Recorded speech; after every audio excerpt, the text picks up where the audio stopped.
एक समय की बात है, एक शांत और सुंदर तालाब के किनारे एक बूढ़ा बगुला रहता था। उसकी उम्र हो चुकी थी और अब वो आसानी से मछलियां पकड़ नहीं सकता था। भोजन के अभाव में वो परेशान रहने लगा। एक दिन उसने एक चालाक योजना बनाई। बगुला तालाब के किनारे उदास बैठा था और आंसू बहा रहा था। ये देखकर तालाब का एक केकड़ा उसके पास आया और पूछने लगा, बगुला मामा, आज इतने दुखी क्यों हो? बगुला बोला, अब मैं किसी जीव का शिकार नहीं करूंगा।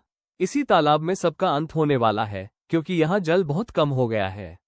जल्द ही 12 साल का सूखा आने वाला है, सभी जीव मर जाएंगे। ये सुनकर केकड़े को चिंता हुई। वो सभी तालाब के जीव जंतुओं को बताने भागा कि बगुला मामा अब किसी का शिकार नहीं करेंगे और सबकी चिंता कर रहे हैं। सभी जीव बगुले के पास आए और बोले, मामा, हमारी रक्षा करो। तब बगुला ने एक और चालाकी दिखाई। वो बोला, कुछ दूर के तालाब में भरपूर पानी है। मैं तुम सबको अपनी पीठ पर बैठाकर वहां पहुंचा दूंगा। अब सभी जीव एक एक करके बगुले की पीठ पर बैठने लगे। बगुला उनको रास्ते में ले जाकर एक एकांत जगह मारकर खा जाता।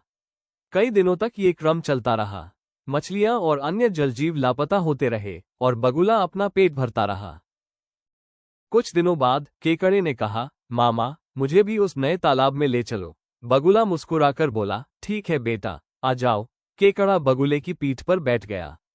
उड़ते उड़ते उसने नीचे हड्डियों का ढेर देखा और तुरंत बगुले की सच्चाई समझ गया।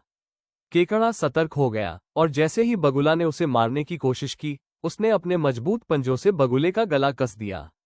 बगुला वहीं मर गया।